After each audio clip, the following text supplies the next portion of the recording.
Welcome back, everybody, to Niners Now. I'm your host, Brady Grustas, at Grustas Brady on X. You can follow me there. And it is time for the Week 16 preview show, coming at you a little bit later this week on a Monday instead of on a Friday, because, of course, the 49ers play tonight on Monday Night Football. This is, once again, another 49ers primetime game in Indianapolis, their final road game of the season. And today we're going to go over the game day checklist in today's episode. And of course, stick around until later in the show because we've got our three key matchups against the Colts to take a look at as well. Before we begin, go ahead and subscribe down below. We are so close to 600 subs. We are almost there. I really appreciate the support. My goal is to hit 600 by New Year's. So if you haven't subscribed, please subscribe, leave a like, leave a comment, and let's get into the video. Now, I want to start with some injury updates. The injury report has been evolving all weekend for both the Niners and the Colts. Both teams missing some major contributors. For Indianapolis, Sauce Gardner is out of this game. Charvarius Ward is on injured reserve, which means the Colts are playing both of their backup cornerbacks, Jalen Jones and Mekhi Blackman. Now, both of those players are pretty decent. Colts have pretty good cornerback depth. But they're also missing both of their starting offensive tackles. Braden Smith was on injured reserve. Their backup, Blake Freeland, on injured reserve. And now, looks like their starting left tackle, Bernard Ryman, will be out as well. So the Colts are down to Luke Tenuta and Jalen Travis at offensive tackle. That's going to be a real experiment to see if they can keep 44-year-old Phillip Rivers upright with those two guys. But then again, they are facing the worst pass rush in the NFL, so we'll see how they're able to hold up. In some better news for Indianapolis, former 49er DeForest Buckner is returning off of injured reserve to play against his former team in this game. Buckner is incredible. I miss him greatly. He was one of my favorite 49ers to watch and truly a bright spot in those terrible years in the mid-2010s. So shout out to DeForest Buckner. You'll never hear me say a bad thing about him. And now he's back to ruin our lives. But, jokes aside, the 49ers have some reinforcements coming back as well. We've got Sam Aquanu, Tatum Bethune, Jordan Elliott, and Eric Kendricks all appear to be healthy and ready to play if called upon. And they will be called upon. Maybe Eric Kendricks might not get the call up. Maybe he will. We'll see. Yetur Gross-Matos has been practicing most of the week, but he lands questionable for his official designation for this game. We'll see if YGM can get back on the field or not. Hopefully he can. Would like to get as much pass rush as possible against this Colts offensive line. Would love to take advantage of that. But, of course, when it rains, it pours. The 49ers do have some new injuries to report. 49ers rookie linebacker Nick Martin is headed to injured reserve. As of my recording this video on Sunday, they have not used that spot on the 53-man roster yet. I assume it'll be spent on a linebacker. Maybe Eric Kendricks gets the full-time call-up to the 53. Very unfortunate. Not much of a rookie season for Nick Martin. I'm actually not sure if he's allowed to come back once the playoffs hit. I'm not really sure how that works. I'd have to look that up. But assuming that he's just done for the year, it's a bit strange. He had a concussion, and he was out for 2 full weeks, basically, with this one being the second. Now he lands on injured reserve, and he's being shut down for the year. I don't really get it. It feels a little bit fishy. And he's a guy who certainly could use any practice time and any reps that he could get, so this is not good for his development whatsoever. Pretty concerning for Nick Martin and pretty concerning for the linebacker position as a whole. Also, Ricky Pearsall, the number one question of this week's practice reports. Ricky will not play after missing all of the practices this week. 49ers were holding out hope that he would still play, but he's officially out against the Colts. That's going to be tough. That's going to be pretty brutal for the 49ers offense. But they're going to have to find a way, like they've done all season long. And then also Renardo Green is out for the Colts game. He's dealing with a slight neck injury is what Kyle Shanahan was saying. He had the blue no contact jersey on earlier in the week in practice. Took the jersey off on Friday's practice, but then he was shut down And they said, you know what? It's just bothering him too much. We'll see Renardo next week. So it'll be Darrell Luter getting the start in place of Renardo Green. Both of these teams playing some backup cornerbacks. We'll see how that goes. Now, let's get into the game day checklist. Now that we've talked about who's playing, who's not, let's talk about what they need to do in order to win the game. First item on my checklist for the 49ers, score early, score often. This one's pretty self-explanatory, right? The 49ers have the quarterback advantage in this game. They need to continue to play high-octane, ball control offense. And if they do that, this team will be just fine. That's what they've done over the past 3 or 4 weeks or so, and I just need them to keep that up, right?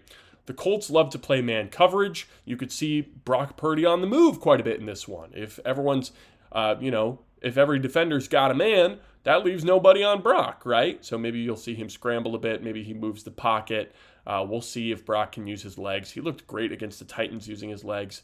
And of course, Colts will be playing a lot of man without Sauce Gardner and without Charvarius Ward. So we'll see how Jalen Jones and Mekhi Blackman are able to hold up against the 49ers wide receivers. But you got to score early to keep this game out of reach, right? The strength of the Colts offense is the running game. It's Jonathan Taylor. Jonathan Taylor's their best player. He's unbelievable. And you cannot let that guy get going. So if you're up 14-0, 17-0, they're not going to run the ball. It would be foolish of them to run the ball. And even if they do, they're not going to have a whole lot of success, right? And then with Phillip Rivers, too. Guy's 44 years old. He can't push the ball down the field anymore. I mean, it's crazy that he's even playing. He can't move in the pocket. He can't push the ball down the field. So if you go up by multiple scores, and if you keep, if you keep them at an arm's length this entire game, just play ball control offense, they're not going to have enough time to score enough points to win this game. Genuinely, I think if you can get to 30, there's no chance that the Colts score 30. I just don't see it. Not with Phillip Rivers, unfortunately. Now, next up on the checklist, win on third downs. And this kind of goes hand in hand with my first point, score early, score often. You got to win on third downs. The 49ers offense is top 2 in the NFL on third down. They are converting nearly 50% of their third downs. That's phenomenal efficiency. And over the last 3 weeks, they're converting 60%. That's the best mark in the NFL. Now, Indianapolis' offense is top 10 as well, but they've fallen off a little bit recently. Now, the 49ers' defense has not been as good as the offense on third down, but they're around 15th in the NFL league average in third down percentage allowed, right? Indianapolis' defense is bottom 10 on the season. Now let's take a look at what the defenses have been doing over the last 3 weeks. If you look at the last 3 weeks, Indy jumps to the top half. They've been pretty respectable on third down the last 3 weeks. They're playing pretty well recently, played pretty well against the Seahawks in particular. But if you look at the 49ers defense on third down over the last 3 weeks, they are top 2 in the NFL. And you could argue, they're playing the Browns and the Titans and whoever. Listen, the Browns and Titans, they may have young rookie quarterbacks. Colts have 44-year-old Phillip Rivers. So if the 49ers can just play how they've been playing the last couple of weeks on third down, they will be just fine in this game. Third down is the money down. Third downs win you football games. And being an elite third down team is going to take the 49ers a really long way if they can sustain this as the competition starts to get better and better, right? I don't think it's a stretch to say that each of the 49ers' last 3 games of the season, the competition will improve, step by step, right? I think the Bears are better than the Colts, and I think the Seahawks are better than the Bears. And chances are, whoever the 49ers play in the playoffs might be better than the Seahawks. So we'll see how the 49ers do on third downs, but I really think they're going to need to excel there in order to win this game. And last but not least, you gotta win the turnover battle. This is something the 49ers have struggled with this season. Niners only have 2 games this entire year where they had fewer turnovers than their opponents. Those games were Week 5 against the LA Rams, the Thursday night win, and then Week 11 against the Cardinals, which is when, Brock Purdy went nuts on them in his return, right? Of course, they're 2-0 in those games. The Colts are 1-4 when they lose the turnover battle. So on offense, you got to take care of the football. The Colts are top 10 in the NFL in takeaways. And if you're on defense, just give me something, right? Give me something. I think Phillip Rivers is going to put the ball in harm's way. He's going to float a pass. He might, you might be able to get a fumble off of him. I don't think he's this stalwart who is just never going to turn the ball over. It might be tricky, right? He might be trying to get the ball out quickly, absolutely, but force a fumble.